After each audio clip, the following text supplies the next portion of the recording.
बस गई एक बस्ती है स्मृतियों की इसी हृदय में, नक्षत्र लोक फैला है जैसे इस नील निलय में।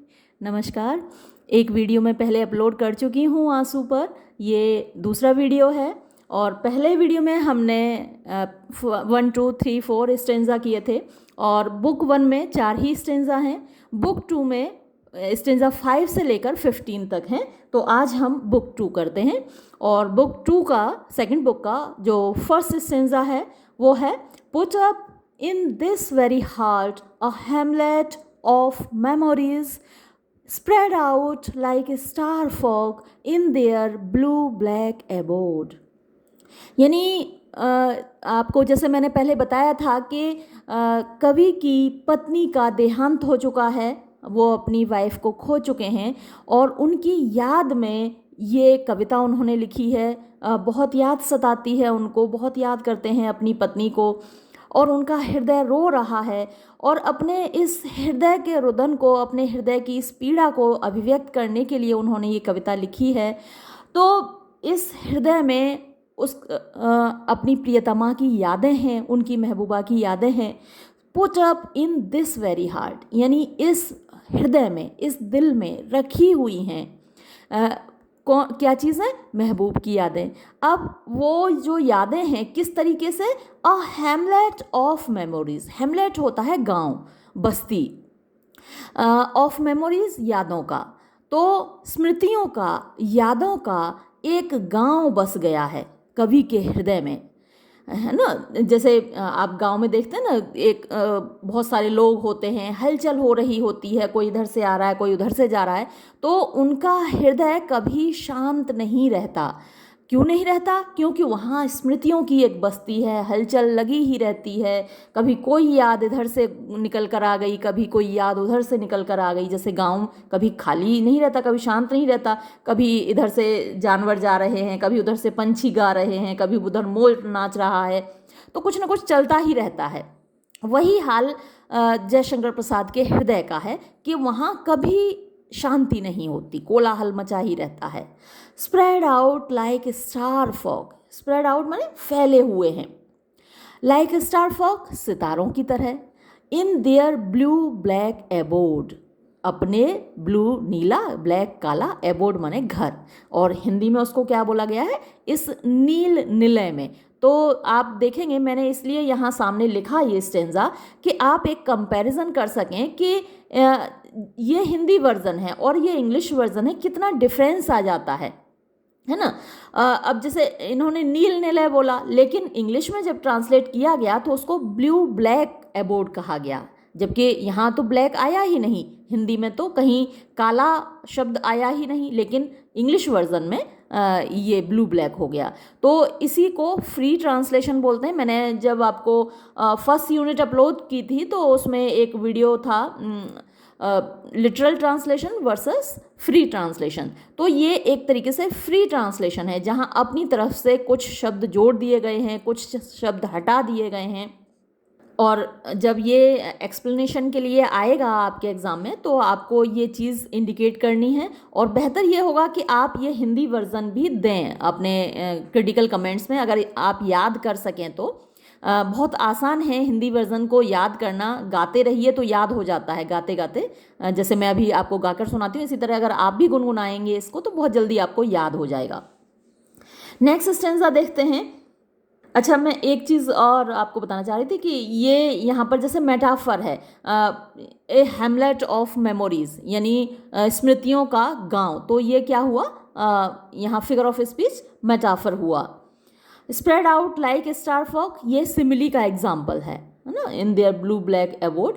तो अब यहाँ पर्सोनिफिकेशन भी है, जैसे कि लोग रहते हैं, एबोर्ड माने घर होता है, हिंदी में उसको निलय बोला गया है। तो जैसे घर में लोग रहते हैं, इसलिए इसी प्रकार यहाँ पर इस नीले काले घर में कौन रहते हैं? स्टार्स, स्टार फॉग, यानी फॉग माने इंसान होते हैं, लोग होते हैं, तो लोगों की तरह यहाँ स्टार्स रहते हैं। तो ये एक पर्सोनिफिकेशन का भी एग्जाम्पल है। तीन फिगर ऑफ स्पीच आपको यहाँ देखने को मिले। हेमलेट ऑफ मेमोरीज, ये मेटाफर का एग्जाम्पल है। Spread out like star folk, ये सिमिली का एग्जाम्पल है। और ये यहाँ पर पर्सोनिफिकेशन का भी एग्जाम्पल है, यानी इंसानों की तरह से यहाँ यादें बसी हुई, ये पूरा पर्सोनिफिकेशन का भी एग्जाम्पल है, क्योंकि जो बस्ती होती है इंसानों की है। हेमलेट गांव होता है, इंसान रहते हैं उसमें, लेकिन यहाँ एक गांव है जिसमें कि स्मृतियाँ रहती हैं। तो ये जो दिल है एक गांव बन चुका है, हेमलेट बन चुका है, एक विलेज है जहाँ रहता कौन है, मेमोरीज। तो ये आप नोट कर लीजिएगा फिगर्स ऑफ स्पीच। फिर नेक्स्ट सेंटेंस आप देखते हैं, all these are the sparks of my burning sensation ablaze, only some lingering science of that great meeting of mind they are. These are यानी ये सब हैं जो स्टार्स यहाँ बिखरे हुए हैं। तो पहले ये फिफ्थ स्टेंजा से कनेक्टेड है सिक्स्थ स्टेंजा भी, कि ये जो स्टार्स बिखरे हुए हैं, ये जो सितारे बिखरे हुए हैं, ये सब क्या हैं, all these are the sparks, sparks माने चिंगारियाँ हैं, ऑफ माई बर्निंग सेंसेशन, जो मेरी जलती हुई सेंसेशन है, मेरी अनुभूतियाँ हैं, है ना। अब उनकी प्रियतमा तो है नहीं, वो तो इस दुनिया से जा चुकी हैं, तो उनसे मिलन की उनकी इच्छाएं हैं, उनको देखने की, उनकी आवाज़ सुनने की, है ना। तो जो सारी सेंसेस से रिलेटेड फीलिंग्स होती हैं वो सेंसेशंस हैं, है ना। आंखें उनको देखना चाहती हैं, कान उनकी आवाज़ सुनना चाहते हैं, है ना। जो हमारे हाथ हैं उनको छूना चाहते हैं। तो सारे जो हमारे सेंसेस हैं उनको उनको मतलब परसीव करना चाहते हैं, परसेप्शन चाहते हैं अपने महबूब का। तो वो अब उनकी अनुपस्थिति में, क्योंकि वो तो है नहीं, तो उनकी एब्सेंस में वो सारे सेंसेशंस का क्या हाल हो रहा है, दे आर बर्निंग, सब जल रहे हैं। क्योंकि बहुत ज़्यादा जो डिज़ायर्स हैं वो बहुत ज़्यादा फोर्सफुल हैं, बहुत ज़्यादा पावरफुल हैं। वो मिलना चाह रही हैं, देखना चाह रही हैं, उनकी आवाज़ सुनना चाह रही हैं, लेकिन वो तो है ही नहीं। तो इसलिए वो सारी सेंसेशंस बर्निंग, जल रही हैं। एब्लेज, एब्लेज हो ना, बहुत तेज चिंगारियाँ जब उठती हैं, जब बहुत तेज जलन हो रही होती है, तो वो सारी जो फीलिंग्स हैं, पैशंस हैं, वो सब जल रही हैं हृदय में, स्पार्क्स निकल रहे हैं, उनसे चिंगारियाँ निकल रही हैं। All these are the sparks of my burning sensation ablaze, only some lingering science. अब ये क्या है, सम लिंगरिंग, लिंगरिंग माने बचे हुए, साइंस माने संकेत, थोड़े से चिन्ह, सिंबल्स, ट्रेसेस, है ना, ट्रेस मार्क्स बोल सकते हैं आप, ट्रेसेस हैं, मार्क्स हैं, किस चीज़ के, of that meeting of mind they are, यानी ऑफ ग्रेट मीटिंग, वो जो उनसे मिलन हुआ था, है ना, अपनी प्रियतमा से, अपनी महबूबा से जो उनका मिलन हुआ था, उस मिलन की यादें हैं। ऑफ माइंड, मेरा जो मिलन हुआ था अपनी पत्नी से, हाँ, दे आर, तो ये सब उसकी बची हुई यादें हैं, लिंगरिंग साइंस। ये सब इस फुल्लिंग मेरी, इस ज्वालामयी जलन के, कुछ शेष चिन्ह हैं केवल मेरे उस महामिलन के। ये हिंदी वर्जन है स्टेंजा 6 का। और अब देखते हैं stanza 7। The cool flame burns, the tears are fuel, यहाँ पर थोड़ा सा मिसप्रिंट है, ARER कर लीजिएगा आप। The tears are fuel, futile breath jogs on, does the work of air. The cool flame burns, अब देखिए यहाँ ऑक्सीमोरोन का एग्जाम्पल है। फ्लेम माने ज्वाला होती है और कूल माने ठंडा। अब ज्वाला कभी ठंडी हो सकती है, नेवर। तो ये किसका एग्जाम्पल है, ऑक्सीमोरोन का। बर्न्स, जलती है, ठंडी ज्वाला जलती है।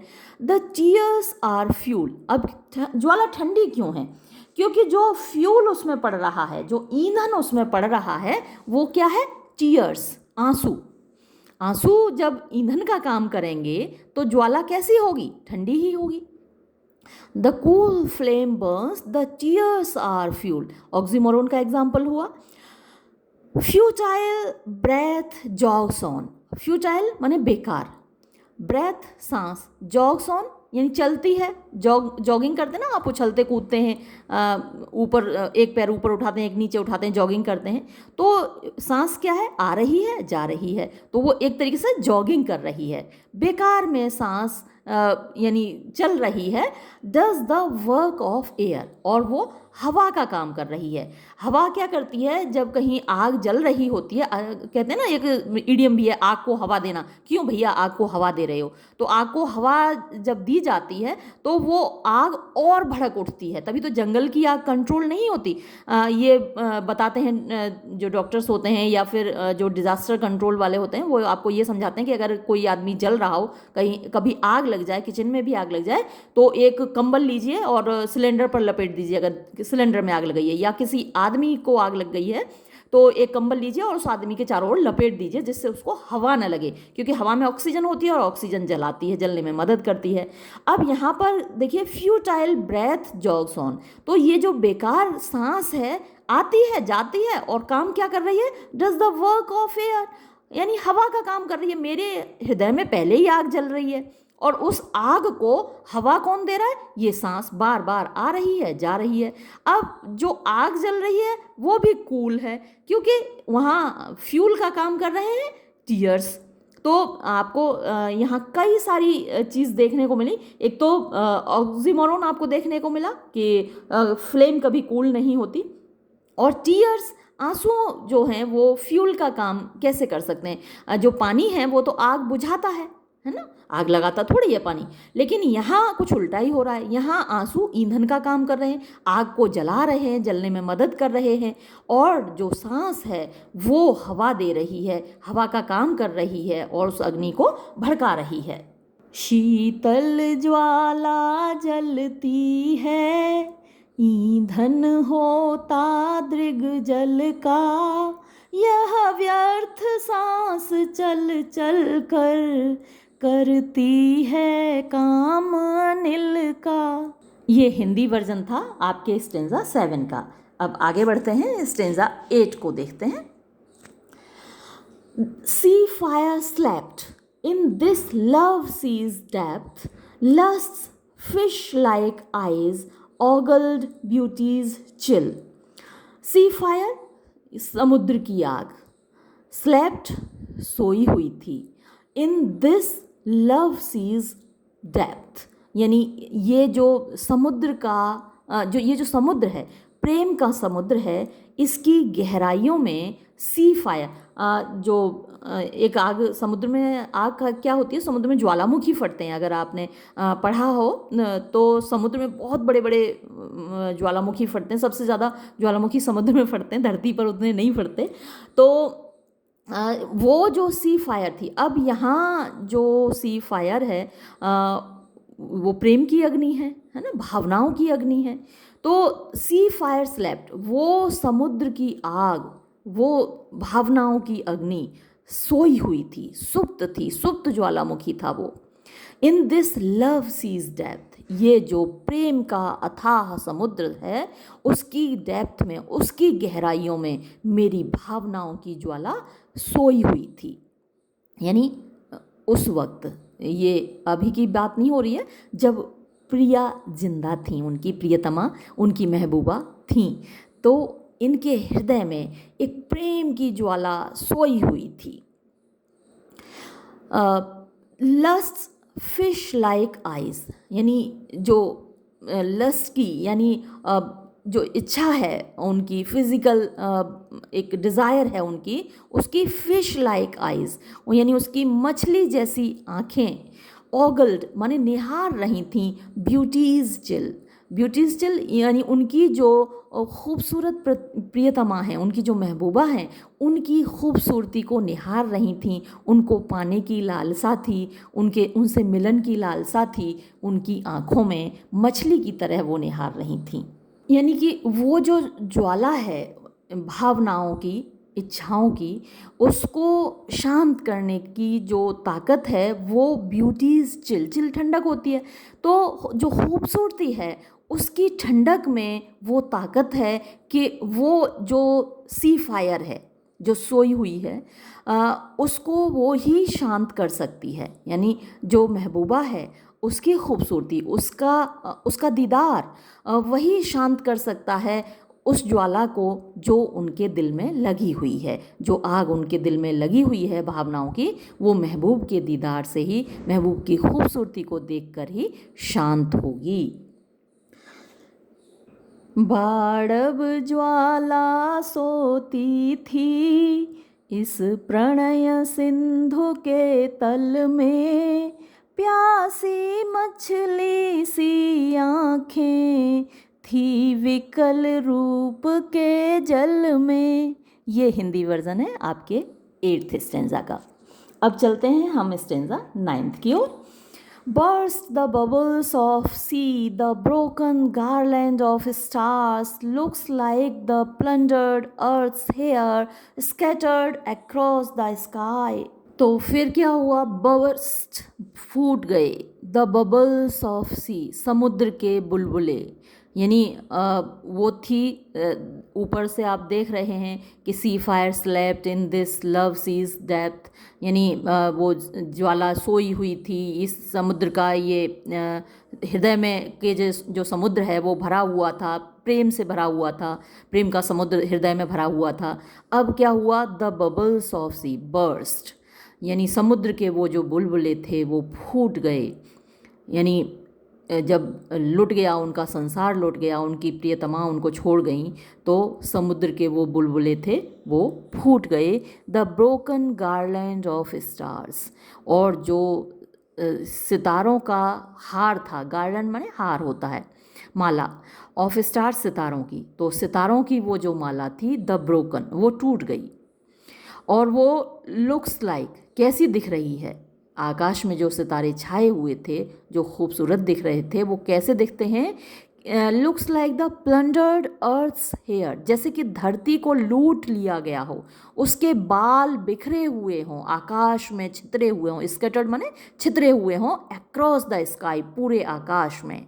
तो वो जो खूबसूरत आकाश गंगा थी, जो पत्नी के साथ रहते हुए बेहद खूबसूरत दिखाई देती थी, है ना, अब वही आकाश गंगा, वही खूबसूरत आसमान कैसा दिखाई दे रहा है? जैसे कि धरती को लूट लिया गया हो और उसके बाल छितरे हुए पड़े हों, बिखरे हुए पड़े हों आकाश में। यानी कि एक तो होता है वियोग श्रृंगार, एक संयोग श्रृंगार होता है। तो जब संयोग है, संयोग माने कि जब महबूब और महबूबा साथ में हैं, प्रिया प्रियतम साथ में हैं, तो वो संयोग श्रृंगार है। उस वक्त हर चीज़ खूबसूरत दिखाई देती है ना, चाहे वो आसमान हो, नदी हो, समुद्र हो, फूल हों, पत्तियाँ हों, चिड़ियाँ हों, चिड़ियों का संगीत हो, हर चीज़ खूबसूरत लगती है, हर चीज़ लयबद्ध लगती है, हर चीज़ सुरीली लगती है, हर चीज़ संगीतमय लगती है। लेकिन जब परिस्थिति विपरीत है, यानी उनकी पत्नी की मृत्यु हो गई, तो जब अपना महबूब साथ नहीं है ना, जब तो फिर क्या होता है? वियोग श्रृंगार होता है। तो वियोग में जब अपना महबूब साथ नहीं है तो कोई चीज़ खूबसूरत नहीं लगती। यानी चिड़ियों का जो गीत मधुर उस वक्त लगता था, वो भी ऐसा लगता है जैसे ये सारी चिड़ियाँ रो रही हैं, आसमान भी रोता हुआ प्रतीत होता है, हवाएं रोती हुई प्रतीत होती हैं, फूलों में कोई खूबसूरती नहीं दिखाई देती, कहीं कोई खूबसूरती दिखाई देती ही नहीं है जब आप दुखी होते हैं, है ना। जब आप खुश हैं, आपका दिल खुश होता है, तो संसार की सारी चीज़ें खूबसूरत दिखती हैं। लेकिन जब आप दुखी हैं, आपका दिल रो रहा है, पीड़ा से भरा हुआ है, तब संसार में कहीं कोई खूबसूरती दिखाई नहीं देती, है ना। हर चीज़ ऐसा लगता है जैसे पीड़ा से भरी हुई है, हर चीज़ दुखी दिखाई देती है। तो वही हाल है यहाँ जयशंकर प्रसाद जी का, कि उनको लग रहा है कि जैसे वो समुद्र का बुलबुला फूट गया है और जो सितारों का हार था आसमान में वो टूट गया है, धरती जैसे लुटी हुई सी है, उस लुटी हुई धरती के बाल आकाश में बिखरे हुए हैं। तो एक बड़ा दुर्दांत सा, एक बड़ा दुखमय सा दृश्य इन्होंने यहाँ प्रस्तुत किया है जब उनकी महबूबा साथ नहीं है। बुलबुले सिंधु के फूटे, नक्षत्र मालिका टूटी, नभ मुक्त कुंतला धरणी, दिखलाई देती लूटी। और अब देखते हैं stanza number 10। Scratched the blisters rent, rubbed by her gentle feet, they go on being cleansed by the bits of pity, the tears. आए scratched माने खुरच गए, the blisters माने छाले, rent फूट गए, मतलब खुरच कर छाले फूट गए, किससे? रब्ड रगड़ खा खा कर, बाय हर जेंटल फीट उसके नर्म नर्म पैरों से, they go on being cleansed अब वो साफ हो रहे हैं, they go on being cleansed, cleanse माने साफ होना, वो जो फूटे हुए छाले हैं वो अब साफ हो रहे हैं, धुल रहे हैं, by the bits of pity, bits माने बूंदे, वही ऑफ पिटी करुणा की, दया की, द टीयर्स आंसू, आंसू जो कि करुणा की बूंदे हैं, दया की बूंदे हैं, उनसे धुल धुल कर अब वो छाले साफ हो रहे हैं।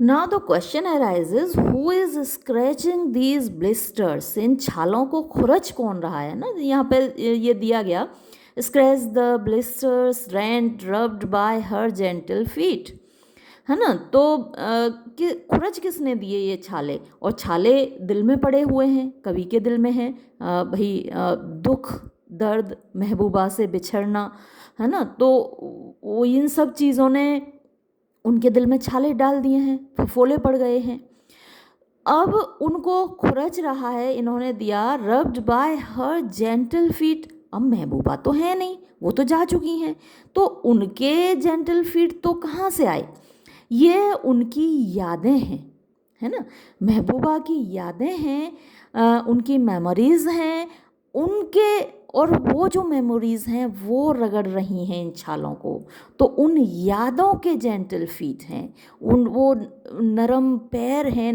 यानी वो आ रही हैं यादें, और अपने नरम नरम कदमों से मतलब एक तरीके से देखिए ये पर्सोनिफिकेशन हो गया, है ना, मेमोरीज़। तो आप कह सकते हैं एब्स्ट्रैक्ट नाउन है ना, अमूर्त है, उसको हम देख नहीं सकते, लेकिन कदम, पैर, फीट वो तो देखे जा सकते हैं। तो यहाँ एक तरीके से पर्सोनिफाई किया कि वो जो यादें हैं आ रही हैं, और उनके आने से, उनके कदमों से, उनके नर्म पैरों से रगड़ खा रहे हैं उनके दिल के छाले, उनके दिल में छाले पड़े हुए हैं और दिल में वो यादें आ रही हैं। तो scratch the blisters rent rubbed bye her gentle feet, वो फूट रहे हैं छाले, खुरच रहे हैं, रगड़ खा रहे हैं उनके नर्म नर्म कदमों से, और आंसू निकल रहे हैं आँखों से, उधर से वो छाले फूट रहे हैं, उनमें से भी पानी निकल रहा है। दे गो ऑन बीइंग क्लींस्ड, वो सारे छाले साफ हो रहे हैं, उनका पानी निकल रहा है, फफोले फूट रहे हैं, और किससे धुल रहे हैं वो? By the bits of pity the tears, वो जो करुणा की बूंदें हैं, दया की बूंदें हैं, दर्द की बूंदें हैं जो आँखों से निकल रही हैं, वो उन छालों को धो रही हैं। देखिए जब आप रोते हैं, आपकी आँखों से आंसू निकलते हैं, गालों से लुढ़कते हुए, आपकी ठोड़ी से गिरते हुए, कहाँ गिरते हैं?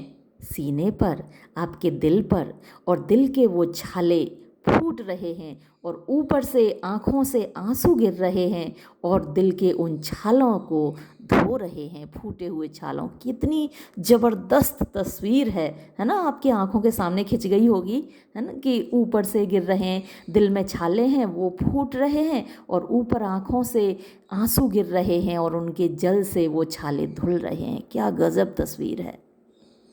छिल छिल कर छाले फोड़े, मल मल कर मृदुल चरण से, घुल घुल कर बह बह जाते आंसू करुणा के जल से। वैसे ये घुल घुल नहीं, धुल धुल होगा, धुल धुल कर बह रह जाते आंसू करुणा के कण से। और अब देखिए stanza number 11। Owning this anxious एक, who threw down the gauntlet to joy, It is one innocent and poor, my consciousness gone faint. Owning, own माने होता है अपनाना, मालिक बन जाना, किसी चीज़ को एडॉप्ट कर लेना. तो ओनिंग अपना कर, दिस ये, एंक्शस मीन्स चिंता से भरा हुआ, कष्ट से भरा हुआ, दुख से भरा हुआ, परेशानियों से भरा हुआ. एक माने होती है पीड़ा, दर्द. तो इस दुख से भरे हुए कष्ट को, पीड़ा को अपना कर. हु, किसने, थ्रो डाउन द गॉन्टलेट. ये थ्रो डाउन द गॉन्टलेट एक ईडियम होता है, नोट कर लीजिएगा, शायद आपने ना पढ़ा हो. थ्रो डाउन द गॉन्टलेट का मतलब होता है किसी को चैलेंज करना, चुनौती देना, ललकारना कि आजा लड़ ले, कितना दम है ना. तो देते तो होंगे खैर आप चुनौती लेकिन उसका इंग्लिश वर्जन शायद ना मालूम हो तो नोट कर लीजिएगा. तो थ्रो डाउन द गॉन्टलेट का मतलब होता है आजा लड़ ले. तो who threw down the gauntlet, तो किसने चुनौती दी, किसने ललकारा, टू जॉय, सुख को, यानी दुख को अपनाकर सुख को ललकारा किसने. भाई दुख का तो पक्ष ले लिया, दुख तो अपना हो ही गया, अब इसमें तो कोई शंका है ही नहीं. महबूबा चली गई तो ज़िंदगी भर का दुख उनका हो गया, जब तक जिएंगे उसकी यादों में, इसी पीड़ा में जिएंगे, विरह की वेदना को सहन करेंगे, है ना. तो ये दुख तो उनका हो गया और उन्होंने अपना लिया. लेकिन ये सुख को ललकारा किसने, who threw down the gauntlet to joy, सुख को किसने ललकारा. अब देखिए किसने ललकारा है. It is one innocent and poor, ये एक ऐसा है, इट इज़ वन, ये कोई एक ऐसा है जो इनोसेंट है. इनोसेंट मासूम है, बेचारे को ज्ञानी नहीं है, अबोध है, अनजान है. एंड पुअर, और बेचारा गरीब है, अकिंचन है. माई कॉन्शियसनेस, मेरी चेतना, गॉन फेंट, जो कि फेंट हो चुकी है, मूर्छित हो चुकी है. अब देखिए चेतना, जो कॉन्शियसनेस है वो तो चेतना है, और फेंट उसका अपोजिट है, मूर्छित हो जाना. तो यहाँ देखिए फिर से ऑक्सीमोरोन है, ऊपर भी मैंने एक दो जगह आपको ऑक्सीमोरोन बताया था, और यहाँ फिर से ऑक्सीमोरोन का ये एग्जाम्पल है. माई कॉन्शियसनेस गॉन फेंट, मेरी चेतना जो कि मूर्छित हो गई है. अब चेतना मूर्छित कैसे हो सकती है ना. लेकिन यहाँ क्योंकि अलंकार है इन्होंने प्रयोग किया है, तो मेरी चेतना है जो कि मूर्छित हो गई है, और इसी मूर्छा में, इसी बेहोशी में, इसी इनोसेंस में इस गरीब चेतना ने, मेरे अबोध मन ने क्या किया है, जॉय को ललकारा है, आनंद को ललकारा है, खुशी को ललकारा है. ले तू नहीं आना है तुझे, लड़ ले आजा मुझसे, है ना. तो दुख तो हमारा हो ही गया, दुख को तो अपना ही लिया, और सुख को ललकारा है, खुशी को ललकारा है मेरे बेसुध मन ने. मेरा मन बावला हो गया है, बेचारा मासूम है ना, बावला हो गया है महबूबा की याद में, तो ललकार रहा है सुख को. तो ये तो आपने पढ़ा चार्ल्स एस.जे. वाइट के शब्दों में, और जयशंकर प्रसाद ने इसी बात को कैसे कहा. इस विकल वेदना को ले किसने सुख को ललकारा, वह एक अबोध अकिंचन बेसुध चैतन्य हमारा. अब स्टेंजा नंबर 12 देखिए. Restlessly drowsing desires arouse again, dormant pain of happiness become a dream, asleep in tear-drenched eyelids. Restlessly मतलब बेचैनी से, drowsing माने ऊँघती हुई, desires माने इच्छाएं, यानी बेचैनी से ऊँघती हुई इच्छाएं. वैसे जो हिंदी वर्जन है उसमें करवट लेती हुई इच्छाएं, इच्छाओं ने करवट ली. तो जो डिज़ायर्स हैं वो तो हमेशा ही मन में रहती हैं ना, अपनी महबूबा से मिलने की. तो वही है कि मिल तो नहीं सकते, लेकिन वो डिज़ायर तो है ना, इच्छा तो है ना. तो वो बेचैनी से ऊँघती हुई, करवट लेती हुई इच्छाएं एराउज माने जगा देती हैं, अगेन फिर से, डोरमेंट पेन, डोरमेंट माने सोए हुए, पेन माने दर्द को, यानी जैसे घाव भर जाता है व्यक्ति का, वक्त बहुत बड़ा मरहम होता है और वो हर घाव को भर देता है, तो धीरे धीरे जो दर्द है वो कम होता जाता है, जैसे सो गया हो, घाव भर गया हो। तो उनका जो पेन है, उनका जो दर्द है जयशंकर प्रसाद जी का, वो एक तरीके से सो गया है, डोरमेंट हो गया है, शांत हो गया है, सो गया है। लेकिन ये जो डिज़ायर्स हैं वो करवट लेती हैं और उस सोए हुए पेन को वो जगा देती हैं, एराउज अगेन, फिर से जगा देती हैं, है ना। जैसे आपके मान लीजिए अगल बगल लेटे हुए हैं, हाँ, आप और कोई और एक और बंदा लेटा हुआ है, आप सो गए, आपको नींद आ गई। फिर क्या हुआ कि जो बगल में बंदा लेटा है आपके ही बिस्तर पर, आपके पास में, उसने करवट ली। करवट ली तो आपका बिस्तर थोड़ा हिला, और बिस्तर हिलता है, कभी कभी आवाज़ भी कर देती है, चारपाई चढ़ चढ़ चढ़ कर देती है बेड, तो क्या होता है, आपकी आँख खुल जाती है। तो यही कुछ हाल यहाँ पर है। जो पेन है, जो दर्द है, वो डोरमेंट है, वो सो गया है, सोया हुआ है। लेकिन ये जो डिज़ायर्स है ना, इन्होंने करवट ले ली, है ना, बगल में ही लेटी हुई थी। तो इन्होंने जो करवट ली बेचैनी से, रेस्टलेसली, वो बड़ी बेचैन हैं, इच्छाएं बड़ी बेचैन हैं। उन्होंने जो करवट ली तो वो जो सोया हुआ दर्द था वो फिर से जग गया। Of happiness become a dream. जो हैप्पीनेस है, जो खुशी है, वो सपना हो गई। हिंदी में कहते हैं ना भैया, अब कहाँ वो दिन, कहाँ वो तो सब सपना हो गए। या गांव में जैसे दूध की नदियाँ बहा करती थीं कभी कभी, कभी ऐसा था कि वहाँ खूब दूध हुआ करता था, लेकिन अब क्या है, गांव का दूध शहरों में आ जाता है, हम लोग पी जाते हैं। तो गांव में दूध नहीं मिलता लोगों को, तो गांव में अक्सर लोग कहते हैं कि अब कहीं कहाँ भैया दूध दही अब कहाँ है, अब तो घी तो सपना हो गया, दूध दही घी सब सपना हो गया अब तो बिकम अ ड्रीम, मतलब सपना हो जाना का मतलब होता है कि चीज़ें लुप्त हो गई, गायब हो गई, डिसअपियर हो गई। तो इसी तरीके से of happiness become a dream, जो खुशी है वो तो सपना हो गई, वो डिसअपियर हो गई, है ना। जॉय तो जैसे जो खुशी है, हैप्पीनेस है, वो गायब ही हो गई, डिसअपियर हो गई। Asleep in tear drenched eyelids, और वो जो खुशी है सपना हो गई, और कहाँ जाकर सो गई, एस्लीप, सो गई, इन टीयर ड्रेंस्ड यानी आंसुओं से भीगी हुई, आईलिड्स माने पलकों में जाकर सो गई, गायब हो गई। और इस बात को जयशंकर प्रसाद जी ने कैसे कहा, अभिलाषाओं की करवट, फिर सुप्त व्यथा का जगना, सुख का सपना हो जाना, भीगी पलकों का लगना। अब देखिए stanza 13। In the tangle of bee locks, this lotus heart entrapped meets in the fire wind cleansing of sighs, the fall of the nectarine tears. In the tangle, tangle माने जाल आप कह सकते हैं, ऑफ बी लॉक्स, बी मधुमक्खी या फिर भौरा कह सकते हैं आप, और लॉक्स यानी बालों के जो लटें होती हैं उनको लॉक्स बोलते हैं। तो इनको याद आ रही हैं अपनी महबूबा की बालों की लटें, है ना, घुंघराले बालों की लटें, और ऐसी हैं जैसे कि वो भंवरों का एक पूरा समूह हो, उनके घुंघराले बाल, और उसमें इन द टेंगल, और उस भंवरों के समूह ने उसके जाल में उन जो उनकी लटें हैं, उनके घुंघराले बालों की लटों के जाल में, दिस लोटस हार्ट यानी इनका कमल जैसा हृदय, ये मेटाफर हुआ lotus heart.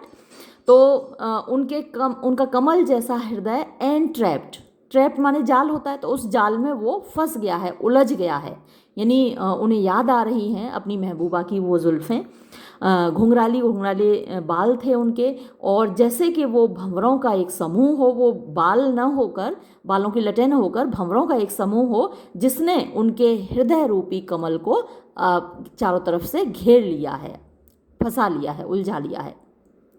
Meets in the fire wind cleansing of size, यानी अब क्या हो रही है, जब ये सब कुछ याद आ रहा है उनको, तो उनके मतलब दिल से आहें निकल रही हैं, साइज निकल रही हैं, है ना। और वो जो हवा है, गर्म हवा निकल रही है, जिसे फायरी विंड, यानी गरम गरम हवा, गरम गरम सांसें निकल रही हैं, आहें निकल रही हैं, और वो अपने साथ क्या ले जा रही हैं, the fall of the nectarine tears, यानी जो कमल का फूल है, जितने भी फूल हैं उनमें नेक्टर होता है, मकरंद होता है, तो आंसू उनकी आंखों से गिर रहे हैं। जब उनकी जुल्फ़ें याद आती हैं तो कवि की आंखों से आंसू गिर रहे हैं, the fall of the nectarine tears. और वो आंसू कैसे हैं, जैसे मकरंद गिर रहा हो, फूल से जैसे मकरंद गिरता है वैसे ही उनकी आंखों से आंसू गिर रहे हैं। और वो मकरंद क्या है, हवा में मिल जाता है, हवा में खुशबू फैल जाती है फूल की। वैसे ही उनके जो आंसू हैं वो उनकी आहों से, जो उनके दिल से गरम गरम सांसें निकल रही हैं, उनमें एक तरीके से इवेपोरेट हो रहे हैं, वो वाष्पीकरण हो रहा है उन आंसुओं का, और वो हवा में फैल रहे हैं। Meets in the fire wind cleansing of size, आहें वो भर रहे हैं और उनके आंसू निकल कर उस हवा में गिर रहे हैं, फैल रहे हैं। इस हृदय कमल का घिरना, अल अलकों की उलझन में, आंसू मरंद का गिरना, मिलना ने श्वास पवन में। और अब देखिए stanza number 14, the game of amusing the heart, enchanting, so deceiving, now the pain of that sweet love gives tremors to the heart. The game माने खेल, क्रीड़ा, ऑफ amusing माने मन बहलाने की, मनोरंजन करने की, द हार्ट दिल का, यानी दिल को बहलाने का जो खेल था, यानी जो प्रेम का खेल था, प्रेम क्रीड़ा थी। एन्चांटिंग, वो कितनी मोहक थी, एन्चांट माने मन को मोह लेने वाली, मंत्र मुग्ध करने वाली, जैसे किसी ने जादू कर दिया हो, कितनी जादुई थी, मैजिकल थी, मिरेक्युलस थी। सो डिसीविंग, और इतनी डिसीविंग माने जो चीज़ एकदम बेहोश कर दे हमें, कोई कुछ का कुछ दिखने लगे। जब जादू होता है, जादू डिसीविंग ही तो होता है, हाँ, कुछ होता नहीं है सामने और हमें दिखाई देता है चीज़ें, तो वो डिसेप्शन है, यानी एक तरीके से इल्यूसिव था, इल्यूजन दिखाई देता था वो। तो जब प्रेमी और प्रेमिका साथ में होते हैं, महबूब और महबूबा साथ में हैं, तो सारी दुनिया एक अलग ही रूप लिए होती है ना। ये दुनिया जन्नत से ज़्यादा हसीन नज़र आती है। तो वही हाल था, सो एन्चांटिंग एंड सो डिसीविंग, इतनी हसीन लगती थी ये दुनिया, इतनी खूबसूरत लगती थी ये दुनिया जब महबूब साथ में होता था, है ना। तो और वो जो क्रियाकलाप होते थे, महबूब जब साथ में होता है तो बहुत सारी एक्टिविटीज़ होती हैं, बहुत सारे क्रियाकलाप होते हैं दिल को बहलाने वाले, तो वो उन्हीं को कहा है the game of amusing the heart, दिल को बहलाने के जो क्रियाकलाप हैं, जो एक्टिविटीज़ हैं, एन्चांटिंग सो डिसीविंग, यानी वो इतने मोहक थे, इतने मैजिकल थे, इतने मिरेकुलस थे। Now the pain of that sweet love, अब उन चीज़ों की सिर्फ यादें हैं, है ना, महबूब तो है नहीं, तो अब वो जो दर्द है, pain of that sweet love, उस मधुर प्यार का, उस मीठे प्यार का, उस मोहब्बत की जो मेमोरीज हैं, उनका जो दर्द है, गिव्स ट्रेमर्स, ट्रेमर्स होते हैं झटके, शॉक, तो एक तरीके से झटके देता है टू द हार्ट, दिल को, दिल हिल जाता है जब याद आती है उन दिनों की जब महबूब अपना साथ में था, उनके साथ मिलके कैसे क्रियाकलाप करते थे, ऐसे हंसती थी वो, ऐसे चलती थी, चांद के जैसे छुपती और निकलती थी, है ना। तो वो बस सारी चीज़ें याद आती हैं, वो जो क्रियाकलाप किए थे अपने महबूब के साथ मिलकर, वो सब कुछ याद आते हैं, और वो इतने पेनफुल हैं उनकी जो यादें हैं कि दिल को झटका लगता है, एक शौक लगता है उन सब बातों को सोच करके। मादक थी, मोहमयी थी, मन बहलाने की क्रीड़ा, अब हृदय हिला देती है वह मधुर प्रेम की पीड़ा। और अब है बुक 2 का last stanza. Contentment injured, desires dead, carrying the breath's load, drudgery, the heart has been made the tomb where pity weeps in a corner. Contentment होता है संतोष, धैर्य पेशेंस, और डिज़ायर्स इच्छाएं। डेड मर चुकी हैं, तो जो संतोष है, जो धैर्य है, वो इंजर्ड है, आहत है, उसको चोट लगी है, घायल है, वूंडेड है ना। तो जो पेशेंस है, द पेशेंस इज वूंडेड, और डिज़ायर्स डेड, इच्छाएं हैं वो शांत हो चुकी हैं, मर चुकी हैं, है ना। महबूब सामने होता है तो वो जग जाती हैं, उत्तेजित हो जाती हैं, पैदा हो जाती हैं, जीवित हो जाती हैं, लेकिन अब महबूब नहीं है, तो जो इच्छाएं हैं वो मर गई हैं, शांत हो गई हैं। कैरिंग मीन्स लाद कर ले जा रही हैं, द ब्रेथ्स लोड, सांसों का बोझ, जो सांसें हैं वो बोझ बन गई हैं। यानी एक महबूब के जाने के बाद जैसे जिंदा लाश हो गया है, अब जैसे कि कोई लाश अपनी खुद ही मतलब उठा के घूम रहा हो, तो वही हाल हो गया है कि जो सांसें हैं वो बोझ लगने लगी हैं, और वो ड्रजरी का मतलब होता है कोई बेगार करते हैं ना, जैसे कोई मीनिंगलेस कार्य करते हैं जहाँ हमको सैलरी भी नहीं मिलने वाली है, मन भी नहीं कर रहा हमारा उस काम को करने का, बिना बात किए जा रहे हैं, है ना, बोझ की तरह बर्डन है वो। तो वो जो काम है वो ड्रजरी है, यानी बेगार है, उबाऊ है, हमें थकाने वाला है। तो ये जो सांसों को ढो रहा है मेरा मन या मेरा शरीर, वो एक बोझ है, वो एक उबाऊ कार्य है, ये ज़बरदस्ती का एक काम है जो मेरा शरीर कर रहा है, क्योंकि मेरा पेशेंस तो पहले ही वुंडेड है और इच्छाएं मर चुकी हैं। The heart has been made the tomb, और जो मेरा दिल है वो क्या है, एक टूम है, एक मकबरा है। वेयर, जहाँ पिटी वीप्स, दया करुणा रोती है, इन अ कॉर्नर, एक कोने में। बहुत अच्छा पर्सोनिफिकेशन का एग्जाम्पल है, रोने का काम इंसान का होता है, और यहाँ पर पिटी को पर्सोनिफाई किया गया है, जो एक कोने में बैठकर रो रही है। और ये मकबरा है, किसी के मकबरे में क्या है, कोई दफन होता है, तो यहाँ मकबरे में वो यादें दफन हैं, जो उनकी पत्नी की यादें हैं वो सब यहाँ दफन हैं, और मकबरे के एक कोने में बैठकर दया रो रही है, पिटी रो रही है। तो ये बड़ी खूबसूरत सी तस्वीर खींची है जयशंकर प्रसाद जी ने, है ना। दिल एक मकबरा है और उसमें कहीं एक कोने में बैठकर दया रो रही है। और यही शब्द जयशंकर प्रसाद जी ने कैसे बोले हैं, सुख आहत शांत उमंगे, बेगार सांस ढोने में, यह हृदय समाधि बना है, रोती करुणा कोने में। तो ये थी बुक 2, और बुक 3 हम अगले वीडियो में करेंगे। तब तक के लिए धन्यवाद।